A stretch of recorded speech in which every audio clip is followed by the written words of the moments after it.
A Christmas Day celebration of stories that brought us comfort and joy this past year, curated by the reporters and producers of our show for this special edition of the Texas Standard.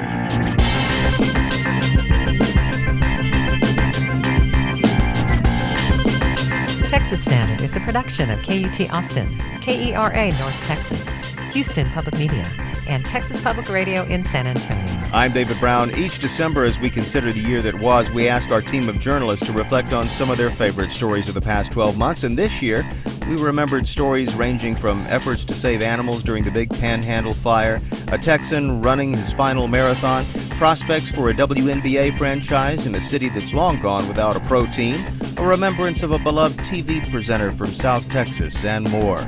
Our special edition of favorites from the past year on this Christmas Day edition of the Texas Standard gets underway right after this. No matter where you are, we hope you're enjoying this Christmas Day. It's Texas Standard Time on this 25th of December. I'm David Brown. We're so grateful you're spending a bit of this day with us.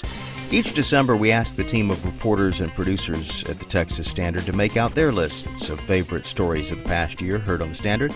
Well, they've made those lists. We've checked them twice, and in so doing, picked up on a theme. Several of these stories brought a smile to our faces, a little bit of joy and comfort to our hearts. Occasionally during very troubling times, too.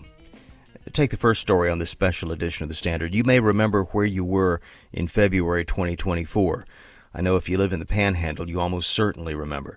Fires swept across much of that parched region. Fires attributed to downed power lines, leading to evacuations. It was a devastating time for so many. The record-breaking fires killed 2 people, thousands of head of cattle, and untold numbers of wildlife. But one small story of resilience captured worldwide attention. It was a story of Cinder, a porcupine that survived the wildfire at Lake Meredith. When some forestry workers spotted her, she was weak, had trouble breathing, and was terribly burned. Cinder was taken to the Wild West Wildlife Rehabilitation Center and placed in an oxygen chamber. They discovered she was pregnant, but her almost full-term baby had died. In the following weeks, she was fighting for her own life and progressing in rehabilitation. Stephanie Brady is the founder and executive director of the Wild West Wildlife Rehabilitation Center in Amarillo. She spoke with Angela Kucherga back in April, a couple of months after the Panhandle wildfires. Well, first of all, how is Cinder doing right now? She's doing well. She's still healing, and it's burns are a long process, but she's doing a lot better. One thing that has not changed since we've gotten her since day one is she has a fantastic appetite. Oh, well, that probably helps with her healing process. What was the process of rescuing Cinder and the other animals, the other wildlife from the wildfire?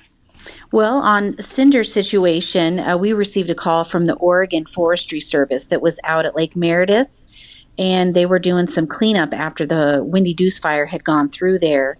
And they are the ones that actually spotted her just sitting there, kind of slumped over. Honestly, it was a very pitiful sight. Like she was just defeated and nothing but burnt ground all the way around her for as far as your eyes could see. They immediately contacted us, and one of our transporters ran out there to get her. She was having difficulty breathing, obviously from all the smoke inhalation. Her feet were badly burned, her eyes, her nose, her quills were halfway burnt down all the way. So we had to triage her right away on oxygen and fluids to get her going. So that's how we got her into our care. And, then phone calls would kind of trickle in after that of people finding animals that were injured. We got a lot of baby squirrels in. We also got in a barn owl that was covered in soot and did wonderfully on oxygen and steroids and fluids and was able to be re-released. And of course, there were some that we got that were just so badly burned that we were not able to rehabilitate them. And the most humane thing to do was to euthanize. Oh, yeah, just terrible.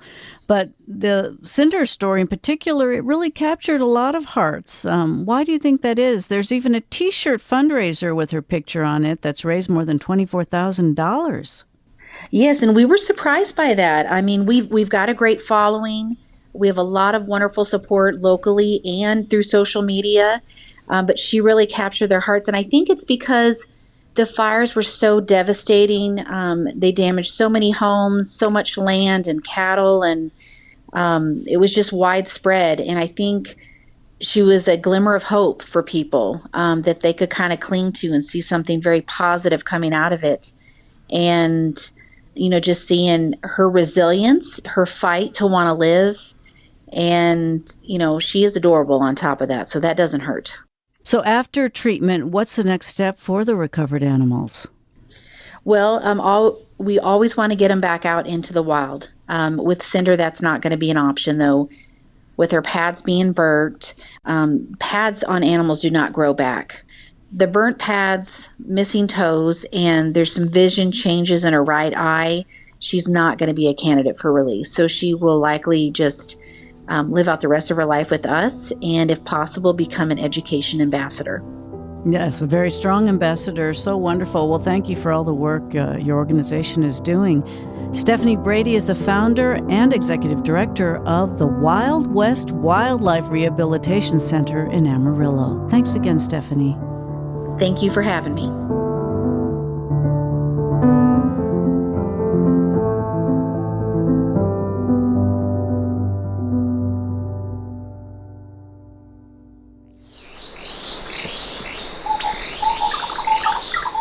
What you just heard was an audio recording capturing the song of the yellow-crested helmetshrike.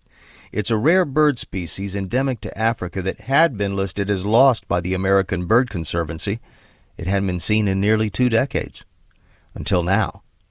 It was just one of some of the rare discoveries scientists from the University of Texas at El Paso made during a 6-week expedition through the cloud forests of a mountain range in the Eastern Democratic Republic of the Congo.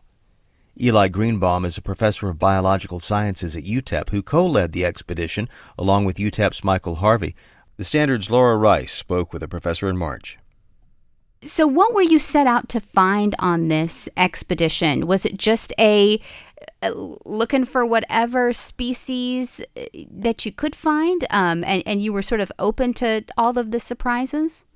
Well, there's a long history of research in the Albertine Rift Mountains, which are the mountains sort of along the eastern border of Democratic Republic of the Congo. And it is one of the most biodiverse places in continental Africa. And within that, the Etamwe Plateau, where we focused our research, is sort of the crown jewel of all of that. And Congo was a Belgian colony back in the late 19th, early 20th century. And for some reason, the Belgians just didn't spend a lot of time around Etamwe. But the little bit that they did was absolutely incredible. They found frogs that are in Etamwe and nowhere else. So we kind of had an inkling that this was an area that has really high biodiversity, but also poorly known biodiversity. Now, what are some of the reasons why it's difficult to explore? I mean, it sounds like it's just, frankly, a sort of difficult area to traverse.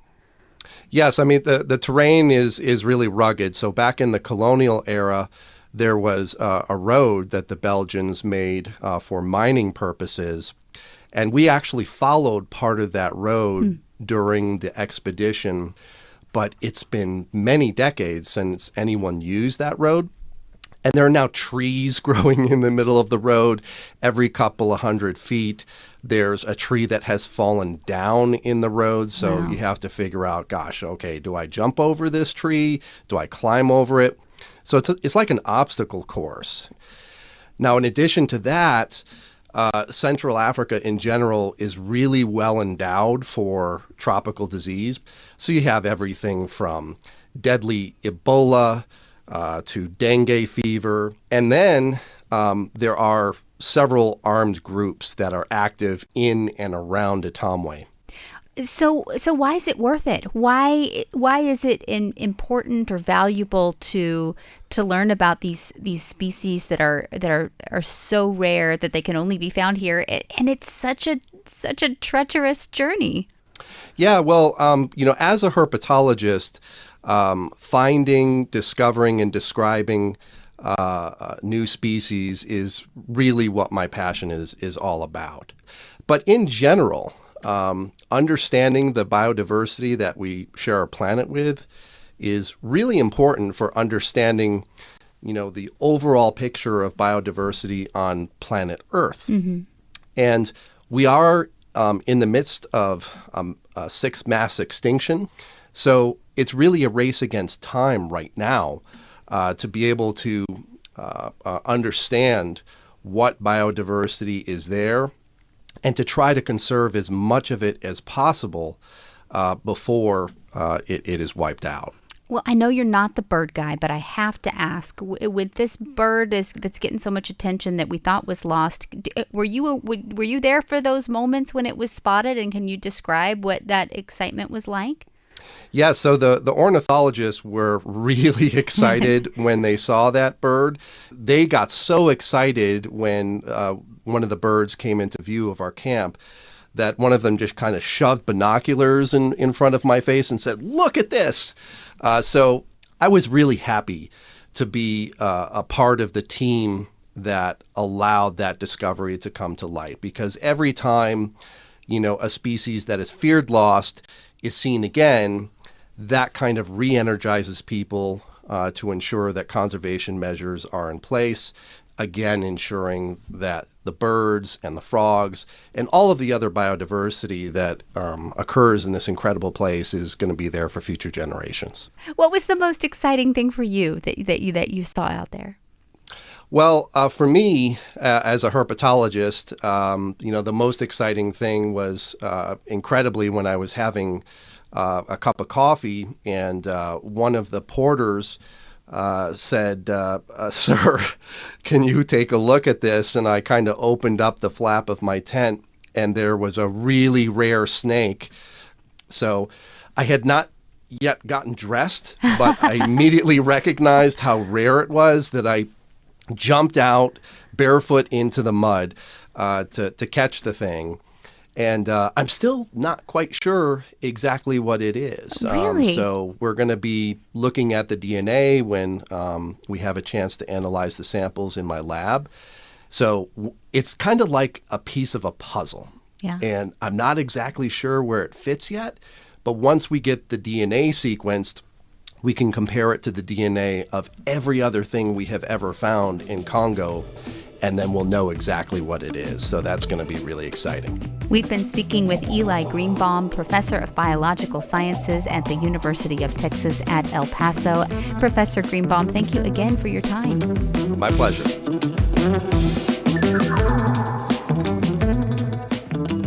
You're listening to some of the stories that brought a smile to our faces and a bit of joy to our hearts this past year. It's a special edition of the Texas Standard on this Christmas Day. There's much more just ahead, including a story about the perseverance of a Texas runner. That and a whole lot more just ahead. Stay with it.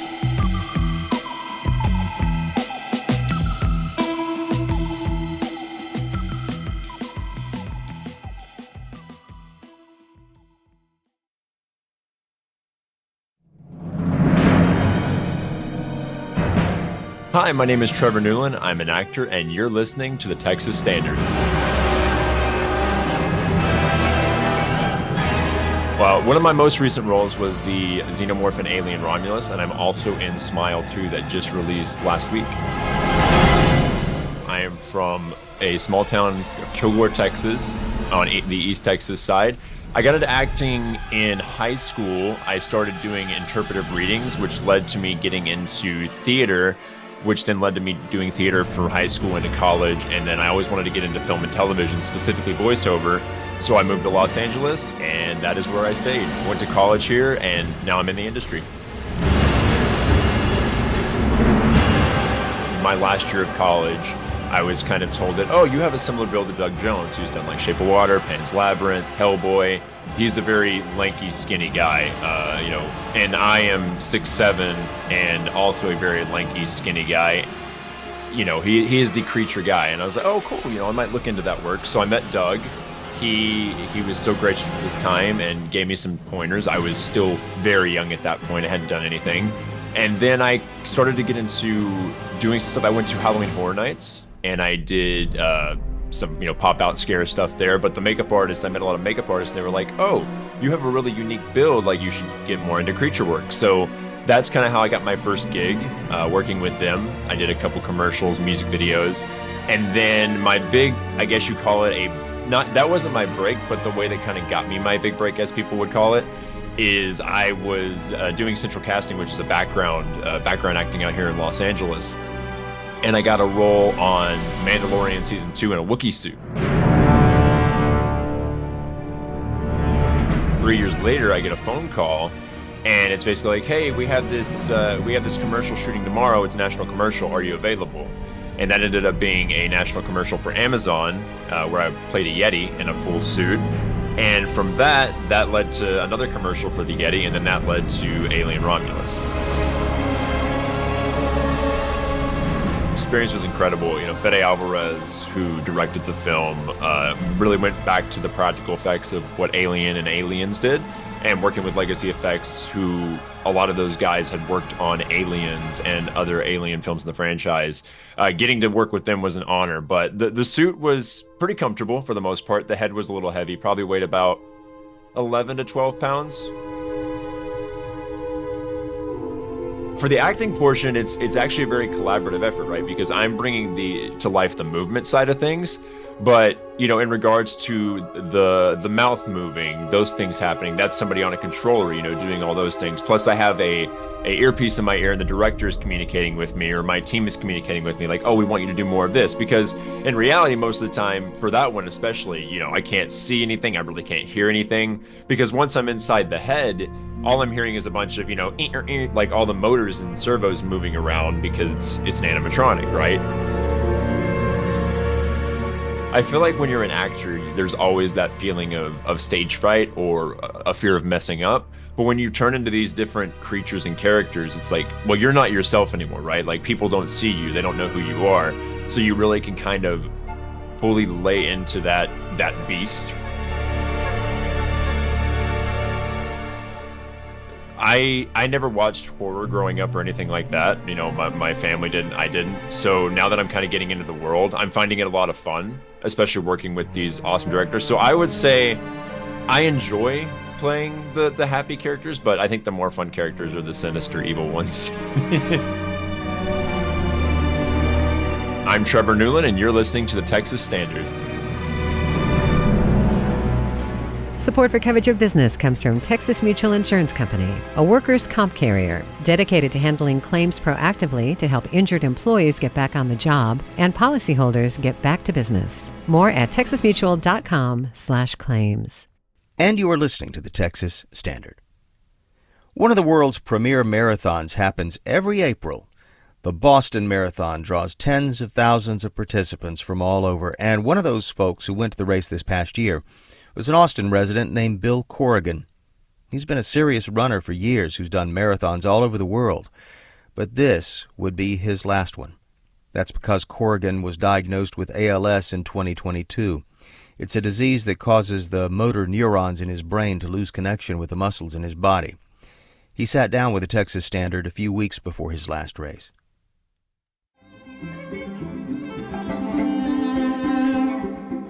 I started running. I was looking for a way to kind of help me control my weight, help me with cholesterol, that sort of a thing. I had a good buddy, and we got into half marathoning. That became marathoning. I've done Portland Marathon, London, Berlin, Chicago, New York, Houston, and I've done countless half marathons.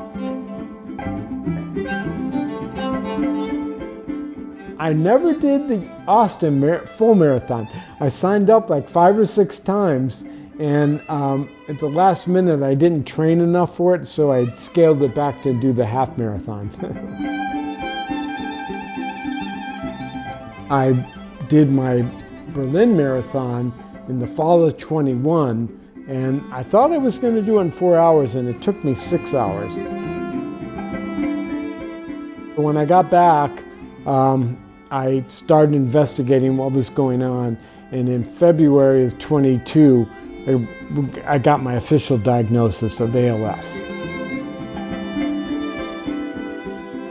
Essentially what's going on is that the motor neuron system in my brains get defective for some reason, and they're not sending the signals to the muscles in the body to take in energy.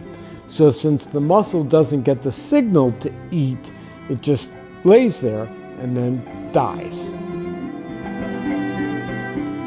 My body's giving out on me, but that doesn't mean I have to give out until I can't anymore. So I'm just pushing myself as far as I can with whatever that is. In this case right now, it's marathoning.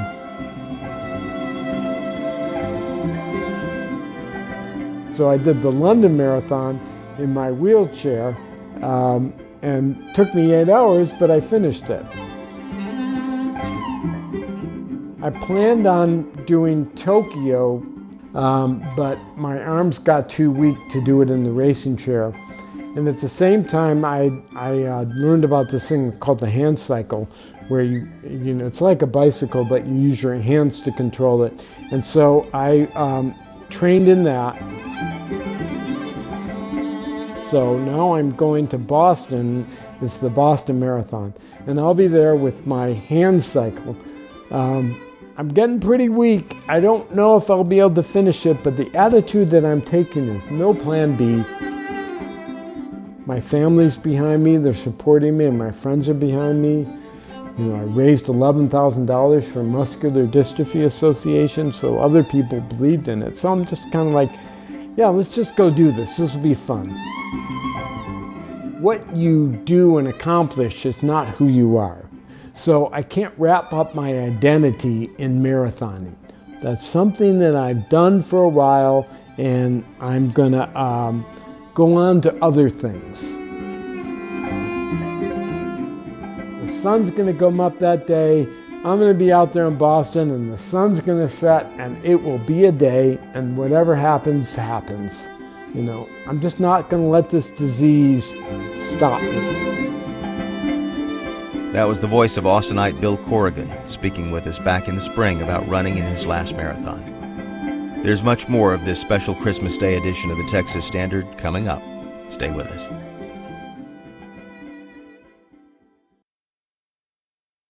It's the Texas Standard. I'm David Brown. Thanks so much for joining us on this Christmas Day.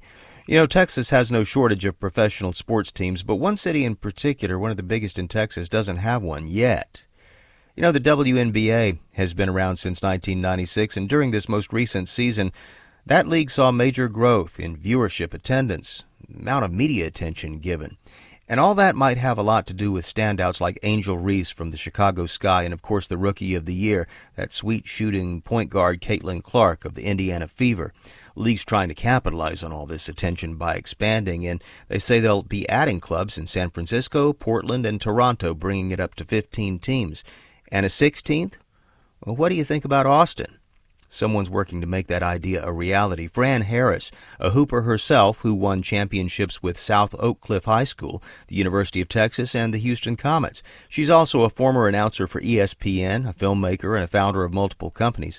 Fran spoke with the Standard's Michael Marks in November. Fran, welcome to the Texas Standard. Hi, Michael. Good to be here. Can I call you Eminem? You may. You would not be the first one, but you may, absolutely.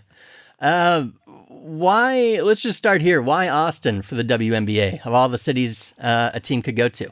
Austin is the perfect intersection of culture, sports, free agency feel. It's a great place to live. The weather's not too bad as long as it's not the summer and it's hotter than July. I mean, but Austin has a built-in sports fan base for women's basketball. That's what differentiates it from the other applicants looking to bring teams to their cities.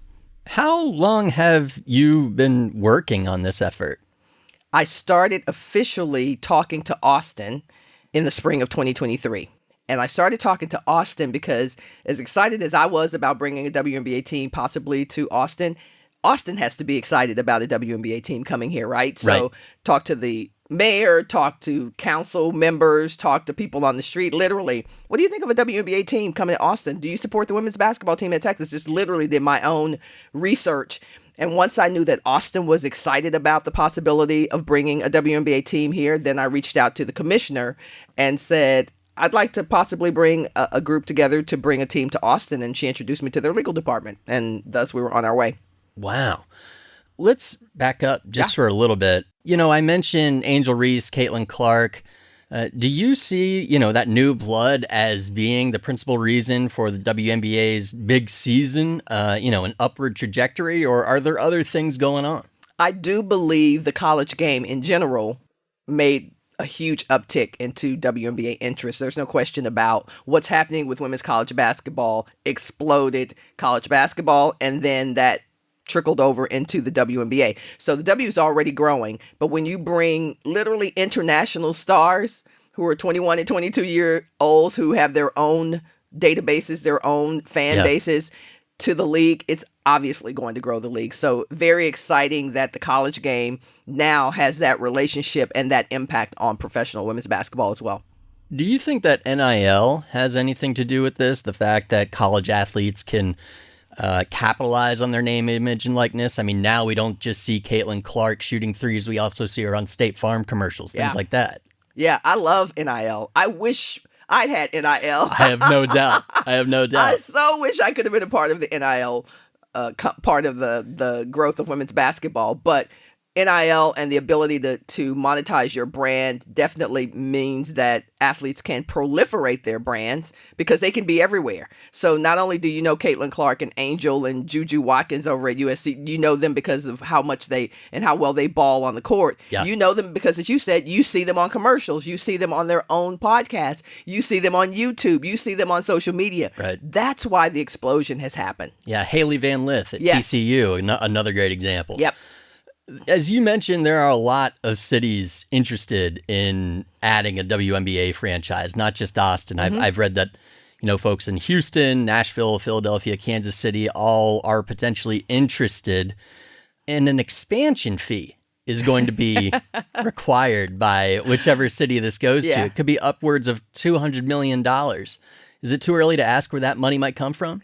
No, it's not. Here's the thing. I love the interest in the WNBA. And the interesting thing about where I sit is because I'm at the intersection of being a former player and being part of an ownership group. So while I love the explosion and I love the competition, I don't love what the competition is doing to the franchise fee, right? Because it's making it go up and up and up. And the more these NBA teams jump in the fray, the higher it potentially can go. So, but that's the benefit, the curse and the blessing of a sport that's exploding is there's value in it. And there's always been value in the WNBA. And finally, the public is seeing that. And the reflection of fees is one of those reasons. Your face has been out there as, a person who is promoting the WNBA coming to Austin. Now that that's the case, have people reached out to you and said, how can I help? Absolutely. That was the whole point. The whole point of being in the media is to generate interest and excitement and anticipation. So what do you need help with? You got some money? You got any money, Mark? Eminem, you got any money? I mean... No, you're in the wrong place for that. I mean, just literally getting the word out, because the more people who know about the W in Austin, the more people who believe that they should partner with the movement that is the W in Austin. So we're looking for partners and sponsors and advertisers and advocates and ambassadors and any other words that begin with A. Apparently I'm on the roll with the A word. Amazing. We need amazing ambassadors to step up and say, hey, we want to be a part of it. And the great thing about being in the media and doing conversations, having conversations like this is that different people hear it and they want to get involved and you kind of just get in where you fit in. Maybe I could be a ball girl. Maybe I could do this. Maybe I can introduce you to people. But more importantly, people start to partner with us in a way that makes the whole movement grow in the city of Austin. We talked about this at the start of the conversation a little bit, just what's unique about Austin. Yeah. Could you say a little bit more about, as a former player yourself, why this market would be attractive to come to? Number one, cheeks in the seats, right? You can't get a WNBA team to a city if you can't promise cheeks in the seats. So fans, the fact that people are already conditioned to watching women's basketball in Moody is a great selling point for the city of Austin. Those two things are very important. Number three, partnership community. If businesses don't wrap their arms around our franchise, we won't have a franchise. So businesses have to be doing what they're doing now, which is reaching out, partnering. Can we have naming rights? Those conversations are starting now because those are the things that sustain a team in a city. Got it. Not all WNBA franchises are affiliated with an NBA team, Right. but some are. Is there any conversation about working with the Spurs on this? Yeah, so for context, for those of you who are new to the W, when I played in the WNBA, there were 8 teams in the W, and all of them were affiliated with an NBA team. Right. Right? You knew that, Eminem. And so and so they were kind of like our big brothers. The great thing is that you got a big brother. Sometimes your big brother, the bad thing is sometimes your big brother doesn't want you going to the gym with him, right? So you kind of felt like you were a hindrance and a thorn in their side. And you felt that when And you I were felt playing? that way sometimes. Yeah, we felt that way sometimes because, frankly, not all the NBA teams that had WNBA teams wanted them. So that's the good and the bad. Now, 20-something years later, there are some NBA teams who would love to have a W team, and there are some NBA teams who are just jumping on the bandwagon because it's good business. But it's not going to be a plus or a minus. Like, the NBA teams have to get in line just like the non-NBA cities do. Right. I love the Spurs, by the way. I love the Spurs for so many reasons. The culture of Greg Popovich and their history of 5 championships. I know a lot about the Spurs. So I have had very meaningful conversations with them about partnership. We've been speaking with Fran Harris, Longhorn legend and former WNBA player. She plans to bring a WNBA franchise to Texas's capital city. Fran, thank you so much. Great to see you. Thank you.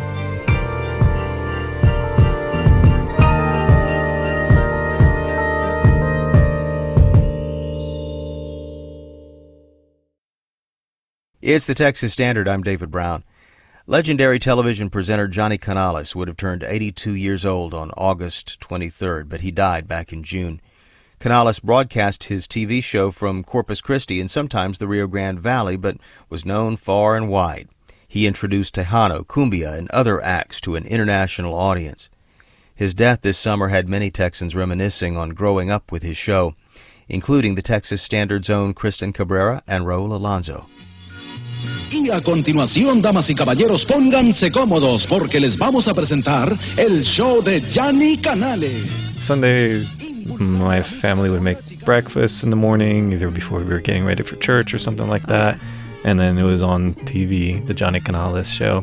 When you're a kid, you're drawn to like kind of cartoonish personalities in a way, is one way of putting it. It's the pageantry of it. Yeah, and Johnny Canales definitely had that persona. Like he was loud, he had all his caricatures like in the song and everything, like Johnny Canales, you got it.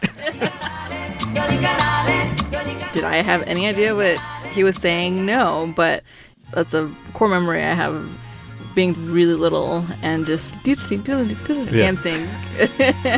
Dancing to Johnny Canales.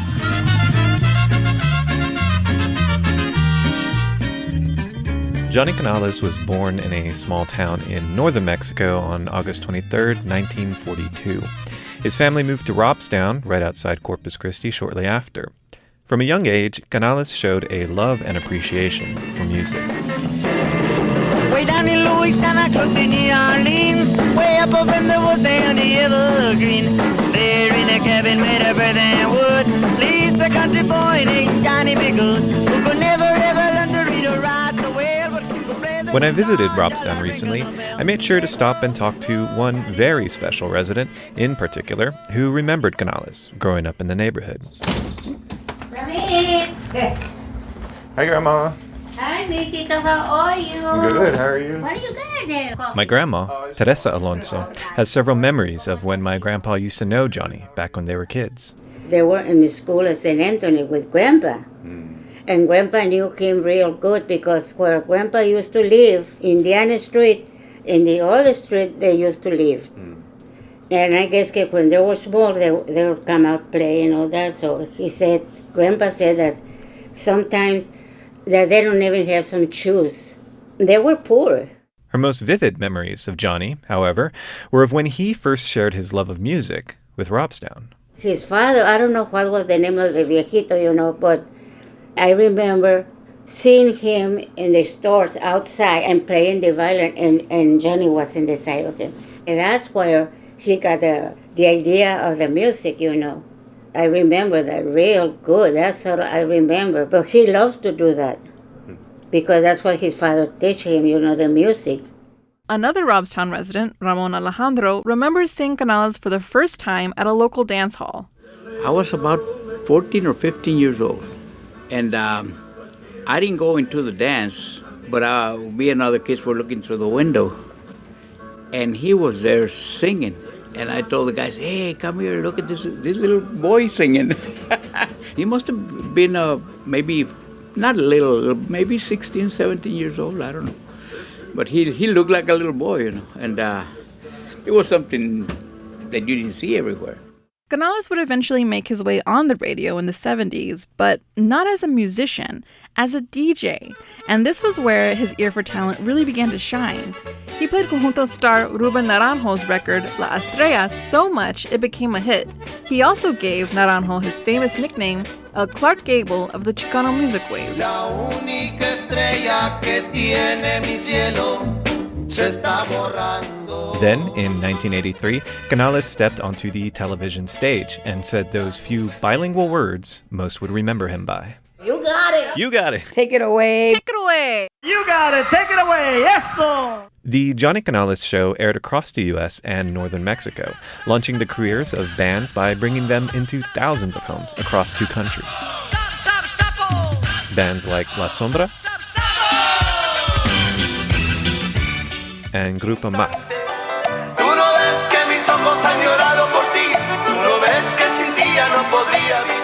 But perhaps the biggest artist he's remembered for helping launch the career of is Selena Quintanilla. How about Bidi Bidi Bom Bom? Selena Captivated. Take it away.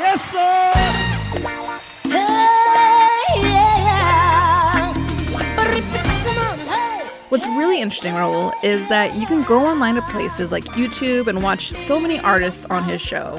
You'll see comments like, oh, I was there, or I remember that.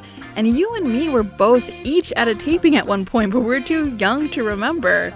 And it got me thinking how historically and culturally significant these performances are, especially regionally. And for some bands, being on the show might be the only record now of a performance. Yeah, this actually came up when I met a man named Eleazar Mendoza. He was actually visiting the Selena statue in Corpus when we spoke.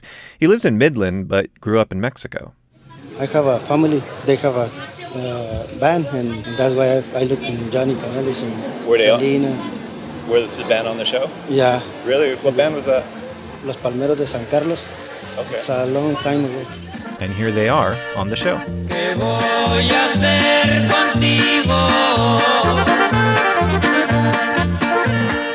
Charlie Vela also remembers watching the Johnny Canales show growing up in the Rio Grande Valley. I mean, his cultural significance, especially among people like my generation and older, is huge. Vela's Frontera Wave project features clips from the Johnny Canales show in between mixes of lo-fi conjunto recordings with synth and 90s hip-hop.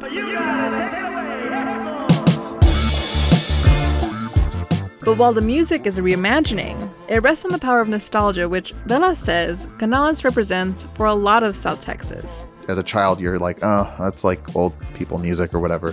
But the fact that it was there and sort of like just kind of imprinting itself in the background of your subconscious, it is like you're able to access that as an adult and be like, you know what, it actually was special. Vela's observations about that nostalgia is shared by many South Texans, like Kristen and myself. It's why Canales' passing has prompted the conversations we've been having on what he meant to the region. Growing up and knowing who he is and the way he talked specifically, the way he dressed specifically, like I instantly recognized him as, Raza, like he had this familiarity about him because of where I grew up and because of how I grew up and because of the folks around me. And for growing up on the border, being truly in like the crisscross of Mexico and the US, Texas, like instantly I was like, connection. I mean, I'll just say it. It's like South Texas pride, right? Because it is like one of those things that you don't realize until you're older. That like this place I grew up in is a pretty unique place, and you want to downplay it because you want to be more accepted or you want to feel more connected to the world, because growing up in South Texas does feel very small. You really do feel like a lot of things pass you by. But then when you grow up, you're like, whatever. This place I came from is super cool. It's got its uniqueness to it that you come to respect and you kind of want to be reconnected to in some ways. And that's where I think figures like Johnny Canales really emphasize that. Because like you said, you look at them and you hear the way they talk, you see the way they present themselves, and you're like, I remember this. Like, you remind me of so many people I grew up with. When Johnny Canales died on June 12th, 2024, it felt like a monumental moment, especially being from the Valley. And for many folks from Corpus, like myself, it feels like the end of an era. For the Texas Standard, I'm Raul Alonso. And I'm Kristen Cabrera.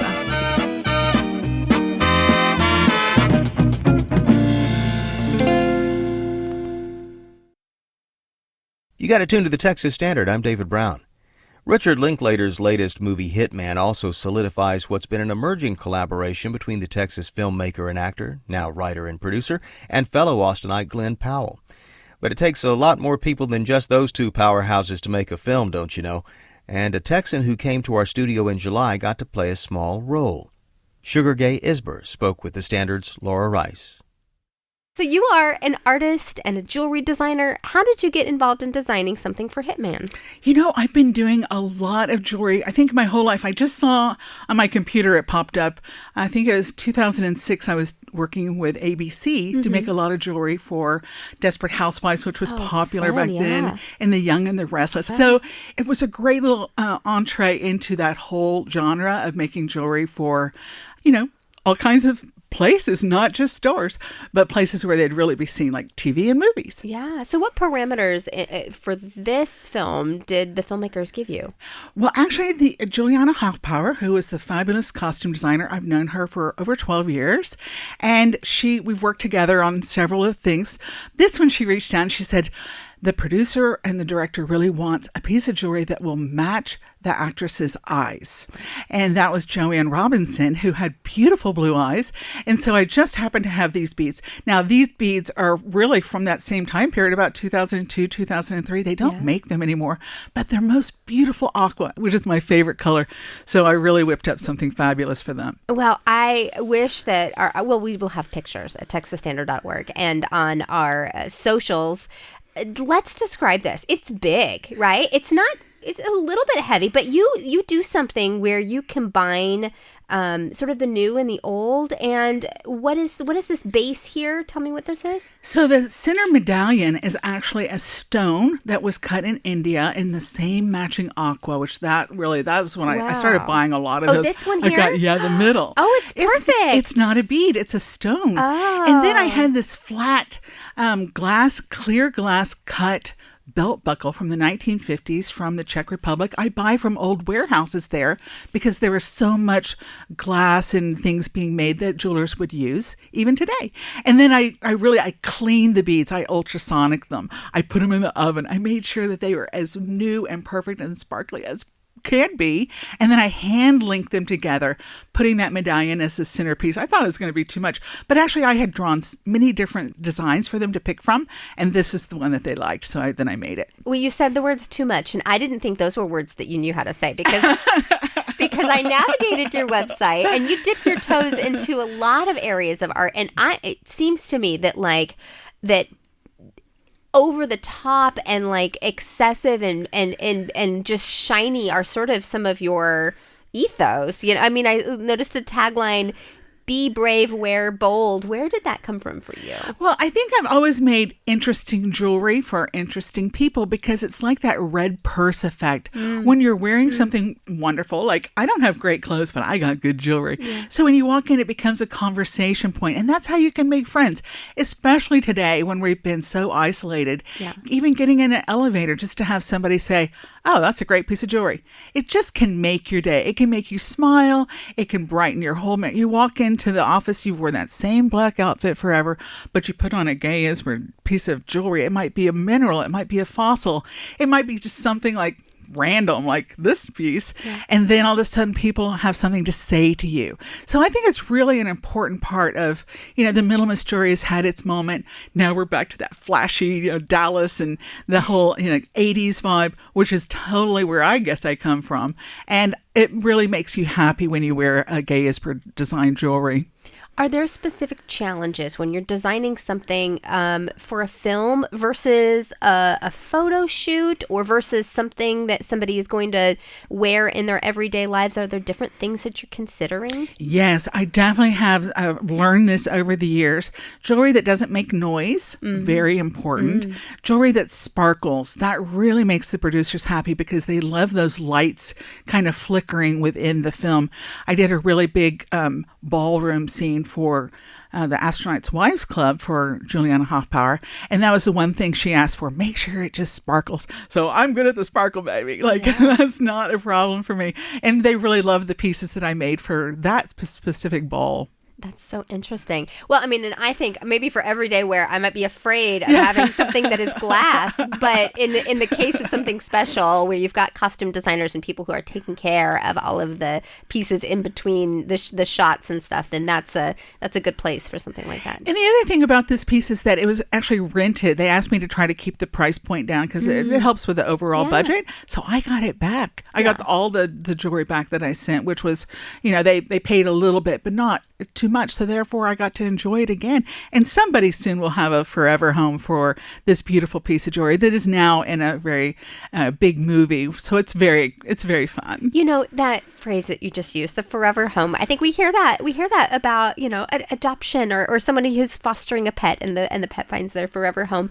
When you're making jewelry, are you getting really attached to these special and unique pieces when you get into them? When I was digging through I have a whole room of finished jewelry. I have a whole room of just beads and chain that are all vintage. And then I have my workspace. My whole house is basically set up for this.